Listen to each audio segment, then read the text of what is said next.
ಬಸವಾದಿ ಶರಣರು ಸಿದ್ದರಾಮೇಶ್ವರರು ಕೂಡ ಸೇರ್ಕೊಂಡು ಅವರೆಲ್ಲರೂ ಕೂಡ ಉದ್ದೇಶ ಒಂದೇ, ಮಾನವೀಯತೆಯಿಂದ ಕೂಡಿರ್ತಕ್ಕಂಥ ಸಮಾಜ ಆಗಬೇಕು, ಮನುಷ್ಯ ಸಮಾಜ ಆಗಬೇಕು, ಜಾತಿ ವ್ಯವಸ್ಥೆ ಹೋಗಬೇಕು, ವರ್ಗ ವ್ಯವಸ್ಥೆ ಹೋಗಬೇಕು, ಕರ್ಮ ಸಿದ್ಧಾಂತ ಹೋಗಬೇಕು, ಸಮಾಜದಲ್ಲಿ ವೈಜ್ಞಾನಿಕತೆ ವೈಚಾರಿಕತೆ ಬೆಳೀಬೇಕು, ಇದನ್ನೇ ಬಯಸಿದ್ದು. ಹಾಗಂತೇಳಿ ಜಾತಿ ವ್ಯವಸ್ಥೆ ಸುಲಭವಾಗಿ ಹೋಗೋದಿಲ್ಲ, ವರ್ಗ ವ್ಯವಸ್ಥೆ ಅಷ್ಟು ಸುಲಭವಾಗಿ ಹೋಗೋದಿಲ್ಲ. ಬಸವಾದಿ ಶರಣರು 12ನೇ ಶತಮಾನದಲ್ಲಿ ಹೇಳಿದ್ರು, ಇವನಾರವ ಇವನಾರವ ಇವನಾರವ ಎಂದೆನಿಸದಿರಯ್ಯ, ಇವ ನಮ್ಮವ ಇವ ನಮ್ಮವ ಇವ ನಮ್ಮವ ಎಂದೆನಿಸಯ್ಯ, ನಿನ್ನ ಮನೆಯ ಮಗನೆಂದೆನಿಸಯ್ಯ ಕೂಡಲ ಸಂಗಮ ದೇವ ಅಂತ ಹೇಳಿ ಎಷ್ಟು ವರ್ಷ ಆಯಿತು? 800 ವರ್ಷಗಳ ಮೇಲಾಯ್ತಲ್ಲ. ಇನ್ನು ಜಾತಿ ವ್ಯವಸ್ಥೆ ಹೋಗಿದೆಯಾ? ಹೋಗಿಲ್ಲ. ಅದಕ್ಕೆ ಲೋಹಿಯಾ ಅವರು ಹೇಳಿದ್ರು, ಮುಂದುವರೆದ ಜಾತಿಗಳು ಜಾತಿ ಸಮ್ಮೇಳನಗಳನ್ನು ಮಾಡಿದ್ರೆ ಅವು ಜಾತಿ ಸಮ್ಮೇಳನಗಳಾಗ್ತವೆ. ಅನ್ಯಾಯಕ್ಕೊಳಗಾಗಿರ್ತಕ್ಕಂಥ, ಅವಕಾಶಗಳಿಂದ ವಂಚಿತರಾಗಿರ್ತಕ್ಕಂಥ, ದೌರ್ಜನ್ಯಕ್ಕೊಳಗಾಗಿರ್ತಕ್ಕಂಥ ಸಮುದಾಯಗಳು, ಜಾತಿಗಳು, ಅವು ಜಾತಿ ಸಮ್ಮೇಳನ ಮಾಡಿದ್ರೆ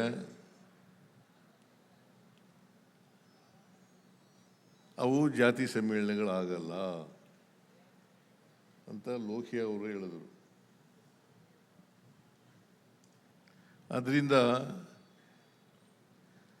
ನೀವು ಜಾತಿ ಸಮ್ಮೇಳನ ಮಾಡಿದ್ರೆ ನಿಮ್ಮ ಆಗಿರ್ತಕ್ಕಂಥ ಅನ್ಯಾಯಗಳನ್ನು ಹೇಳ್ಕೊಂಡ್ರೆ ಅದು ತಪ್ಪೇನಿಲ್ಲ, ಅವು ಎಲ್ಲ ಹೋಗ್ಬೇಕು, ಅದ್ರ ಬಗ್ಗೆ ಎರಡನೇ ಮಾತಿಲ್ಲ. ನಿಮ್ಮ ಥರ ಇರ್ತಕ್ಕಂಥ ಅನೇಕ ಜಾತಿಗಳು ಅನ್ಯಾಯಕ್ಕೊಳಗಾಗಿದ್ದಾವಲ್ಲ, ಅವಕಾಶಗಳಿಂದ ವಂಚಿತರಾಗಿದ್ದಾರಲ್ಲ, ಅವರೆಲ್ಲರಿಗೂ ಕೂಡ ನ್ಯಾಯ ಸಿಕ್ಕಬೇಕು, ಎಲ್ರಿಗೂ ನ್ಯಾಯ ಸಿಕ್ಕಬೇಕು. ಅದರಲ್ಲಿ ನಂಬಿಕೆ ಇಟ್ಕೊಂಡಿರ್ತಕ್ಕಂಥದ್ದು ನಮ್ಮ ಸರ್ಕಾರ. ಅದಕ್ಕೋಸ್ಕರನೇ ಬಸವಾದಿ ಶರಣರು ಇದ್ದಾರಲ್ಲ, ಬಸವಣ್ಣವರನ್ನು ಸಾಂಸ್ಕೃತಿಕ ನಾಯಕ ಅಂತ ಮಾಡಿದ್ದೆ ಆ ಉದ್ದೇಶಕ್ಕೋಸ್ಕರ. ನಾನು ಪ್ರಮಾಣ ವಚನ ತಗೊಂಡದ್ದು ಯಾವತ್ತು ಗೊತ್ತಾ? ಬಸವ ಜಯಂತಿ ದಿನ 2013 ಮೇ 13ನೇ ತಾರೀಕು 2013 ಮೇ 13ನೇ ತಾರೀಕು ನಾನು ಈ ರಾಜ್ಯದ ಮುಖ್ಯಮಂತ್ರಿ ಆದೆ. ತಗೊಳ್ಳುವಾಗ ಪ್ರಮಾಣ ವಚನ ತಗೊಳ್ಳುವಾಗ ಅವತ್ತು ಬಸವ ಜಯಂತಿ ದಿನವೇ ತಗೋಬೇಕು ಅಂತೇಳಿ ತಗೊಂಡೆ. ಕಾರಣ ಯಾಕಪ್ಪ ಅಂತಂದರೆ, ನಾವು ಸಾಮಾಜಿಕ ನ್ಯಾಯದಲ್ಲಿ ನಂಬಿಕೆ ಇರ್ತಕ್ಕಂಥವ್ರು, ಸಂವಿಧಾನದಲ್ಲಿ ನಂಬಿಕೆ ಇರ್ತಕ್ಕಂಥವ್ರು. ಬಸವಣ್ಣ, ನಮ್ಮ ಬಾಬಾ ಸಾಹೇಬ್ ಅಂಬೇಡ್ಕರ್ ಅವರು ಏನು ಹೇಳ್ತಾರೆ, ಸಮಾಜ ಆಗಬೇಕಾದ್ರೆ, ಜಾತಿ ಹೋಗ್ಬೇಕಾದ್ರೆ ಎಲ್ಲರಿಗೂ ಕೂಡ ಆರ್ಥಿಕ ಸಾಮಾಜಿಕ ಶಕ್ತಿ ಬರಬೇಕು. ಆರ್ಥಿಕ ಸಾಮಾಜಿಕ ಶಕ್ತಿ ಬರಬೇಕು. ರಾಜಕೀಯ ಸ್ವಾತಂತ್ರ್ಯ, ಸಾಮಾಜಿಕ ಪ್ರಜಾಪ್ರಭುತ್ವ, ಆರ್ಥಿಕ ಪ್ರಜಾಪ್ರಭುತ್ವ ಈ ತಳಹದಿಯ ಮೇಲೆ ನಿಂತಿದೆ. ಈ ತಳಹದಿಯ ಮೇಲೆ ನಿಂತಿದೆ. ರಾಜಕೀಯ ಸ್ವಾತಂತ್ರ್ಯ ಯಶಸ್ವಿ ಆಗಬೇಕಾದ್ರೆ ಪ್ರತಿಯೊಬ್ಬರಿಗೂ ಕೂಡ ಆರ್ಥಿಕವಾಗಿ ಸಾಮಾಜಿಕವಾಗಿ ಶಕ್ತಿ ಬರಬೇಕು. ಆ ಶಕ್ತಿ ಬಂದಾಗ ಮಾತ್ರ ಜಾತಿ ಹೋಗಲಿಕ್ಕೆ ಸಾಧ್ಯ ಆಗ್ತದೆ. ಎಲ್ರಿಗೂ ಶಿಕ್ಷಣ ಸಿಕ್ಕಬೇಕು. ಏನ್ರಿ ಶಂಕರಪ್ಪ, ನೀವು ಈಗ ನಿಮಗೆ ಯಾರಾದರೂ ಜಾತಿ ಹೇಳೋಕ್ಕಾಗುತ್ತಾ?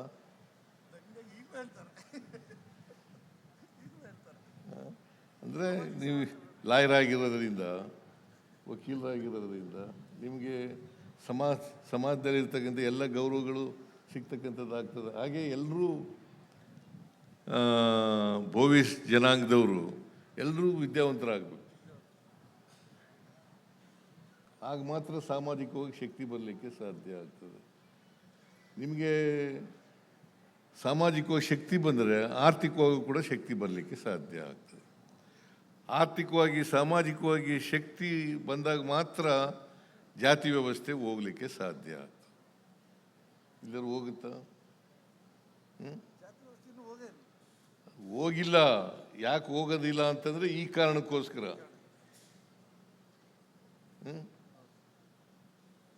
ಈ ಕಾರಣಕ್ಕೋಸ್ಕರ ನಿಮ್ಮಲ್ಲಿ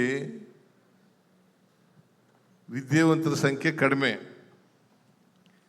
ಅದಕ್ಕೆ ನೀವು ಹೆಚ್ಚಾಗಿ ಎಜುಕೇಷನ್ಗೆ ಒತ್ತು ಕೊಡಿ. ಅದನ್ನೇ ಅಂಬೇಡ್ಕರ್ ಅವರು ಹೇಳಿದ್ದು, ಶಿಕ್ಷಣಕ್ಕೆ ಹೆಚ್ಚು ಒತ್ತು ಕೊಡಬೇಕು. ಶಿಕ್ಷಣ ಇಲ್ಲದೆ ಹೋಗಿದ್ರೆ ಅಂಬೇಡ್ಕರ್ ಆಗಕ್ಕೆ ಸಾಧ್ಯ ಆಯ್ತಿತ್ತ? ಜೈ ಭೀಮ್ ಅಂತ ಕರೆಯೋಕ್ಕಾಯ್ತಿತ್ತ ನಾವು? ಇವತ್ತು ನಿಮಗೆ ಶಿಕ್ಷಣ ಸಿಗದೆ ಹೋಗಿದ್ರೆ ಇಷ್ಟೊಂದೆಲ್ಲ ಮಾತಾಡ್ತಾ ಇದ್ರ? ನಿಮಗೆ ಡಿಮ್ಯಾಂಡ್ಗಳೆಲ್ಲ ಇಟ್ಟಿದ್ರಲ್ಲ, ಬೇಡಿಕೆಗಳು, ಆ ಬೇಡಿಕೆಗಳನ್ನೆಲ್ಲ ಇಡಕ್ಕೆ ಸಾಧ್ಯ ಆಯ್ತಿತ್ತ? ಮತ್ತು ಏನೇನು ಬೋವಿ ಸಮಾಜ ಅನ್ಯಾಯಗಳನ್ನು ಅನುಭವಿಸ್ತಾ ಇದೆ, ಶೋಷಣೆ ಅನುಭವಿಸ್ತಾ ಇದೆ, ಅವಕಾಶಗಳಿಂದ ವಂಚಿತರಾಗಿದೆ, ಅವನ್ನೆಲ್ಲ ಹೇಳೋಕ್ಕಾಯ್ತಿತ್ತ?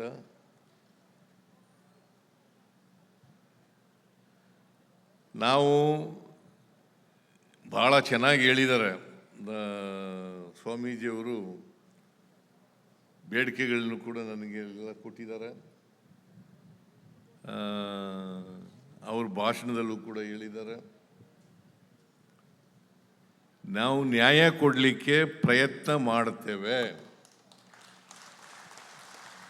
ಯಾರಿಗೂ ಅನ್ಯಾಯ ಆಗಲಿಕ್ಕೆ ಬಿಡಲ್ಲ. ನ್ಯಾಯ ಕೊಡ್ತಕ್ಕಂಥ ಕೆಲಸವನ್ನು ಮಾಡುತ್ತೇವೆ.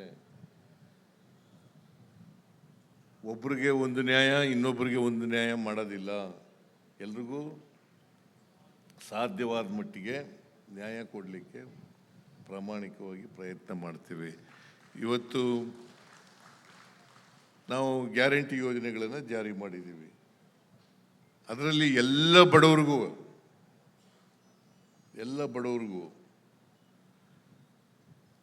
ಯಾರ್ಯಾರು ಆರ್ಥಿಕವಾಗಿ ಶಕ್ತಿ ಇಲ್ಲ ಅವ್ರಿಗೆಲ್ರಿಗೂ ಕೂಡ ಸಮಾನವಾಗಿ ಗ್ಯಾರಂಟಿ ಯೋಜನೆಗಳನ್ನು ಜಾರಿ ಮಾಡ್ತಾ ಇದ್ದೀವಿ. ಕೆಲವು ಈಗ ಮಹಿಳೆಯರಿಗೆ ಶಕ್ತಿ ಯೋಜನೆಯನ್ನು ಮಾಡಿದ್ದೀವಿ. ಮಹಿಳೆಯರಿಗೆ ಶಕ್ತಿ ಯೋಜನೆ ಯಾಕೆಂತಂದರೆ ಮಹಿಳೆಯರು ಕೂಡ ಅಕ್ಷರ ಸಂಸ್ಕೃತಿಯಿಂದ ವಂಚಿತರಾಗಿದ್ದಂಥ ಜನಾಂಗ ಸಮೂಹ. ಅದಕ್ಕೋಸ್ಕರ ಅವರಿಗೆ ಶಕ್ತಿ ಬರಬೇಕು, ಸಾಮಾಜಿಕವಾಗಿ ಶಕ್ತಿ ಬರಬೇಕು, ಆರ್ಥಿಕವಾಗಿ ಶಕ್ತಿ ಬರಬೇಕು ಅಂತೇಳಿ ಶಕ್ತಿ ಯೋಜನೆಯನ್ನು ಜಾರಿ ಮಾಡಿದ್ದೀವಿ. ಹಾಗೆಯೇ ಗೃಹಲಕ್ಷ್ಮಿ ಯೋಜನೆಯನ್ನು ಮಾಡಿದ್ದೀವಿ. ಇದರಲ್ಲಿ ಯಾವುದೇ ತಾರತಮ್ಯ ಇಲ್ಲ. ತಾರತಮ್ಯ ಇದೆಯಾ? ಎಲ್ಲ ಪಾರ್ಟಿಯವ್ರಿಗೂ ಮಾಡಿದ್ದೀವಿ, ಎಲ್ಲ ಧರ್ಮದವ್ರಿಗೂ ಮಾಡಿದ್ದೀವಿ, ಎಲ್ಲ ಜಾತಿಯವ್ರಿಗೂ ಮಾಡಿದ್ದೀವಿ. ಎಲ್ರಿಗೂ, ಎಲ್ಲ ಮಹಿಳಾ ಸಮೂಹಕ್ಕೆ. ಈಗ 7 ಕೋಟಿ ಜನ ಇದ್ದಾರೆ ಕರ್ನಾಟಕದಲ್ಲಿ ಜನಸಂಖ್ಯೆ. ಆ 7 ಕೋಟಿ ಜನರಲ್ಲಿ ಸುಮಾರು 3.25 ಕೋಟಿ ಮಹಿಳೆಯರಿದ್ದಾರೆ. 3.25 ಕೋಟಿ ಮಹಿಳೆಯರು ಕೂಡ ಫ್ರೀಯಾಗಿ ತಿರುಗಾಡ್ಬೋದು. ತಿರುಗಾಡ್ಬೋದು. ಅದನ್ನು ಮಾಡಿರ್ತಕ್ಕಂಥದ್ದು ನಮ್ಮ ಸರ್ಕಾರ ಅಂತಕ್ಕಂಥ ಮಾತುಗಳನ್ನು ಹೇಳಲಿಕ್ಕೆ ಬಯಸ್ತಾ ಇದ್ದೀನಿ. ಹಿಂದೆ ಅನೇಕ ಭಾಗ್ಯಗಳನ್ನು ಕೊಟ್ಟಿದ್ದೆ. ನಾನು ಮುಖ್ಯಮಂತ್ರಿ ಆದಮೇಲೆ ಅನೇಕ ಭಾಗ್ಯಗಳನ್ನು ಕೊಟ್ಟಿದ್ದೆ. ಆ ಭಾಗ್ಯಗಳ ಜೊತೆಗೆ ಈ ನಿಗಮಗಳಿದಾವಲ್ಲ, ಬೋವಿ ಅಭಿವೃದ್ಧಿ ನಿಗಮ ಆಗ ಇರಲಿಲ್ಲ. ನಾನು ಮುಖ್ಯಮಂತ್ರಿ ಆದಾಗ ಇರಲಿಲ್ಲ. ಆಗ ದೇವರಾಜ ಅರಸು ಅಭಿವೃದ್ಧಿ ನಿಗಮ, ಅಂಬೇಡ್ಕರ್ ಅಭಿವೃದ್ಧಿ ನಿಗಮ,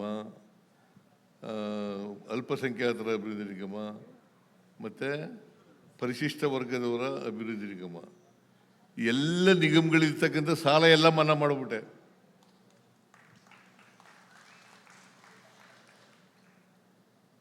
ಅದರಲ್ಲಿ ಬೋವಿ ಜನಾಂಗದವರು ಬರ್ತಾರೆ.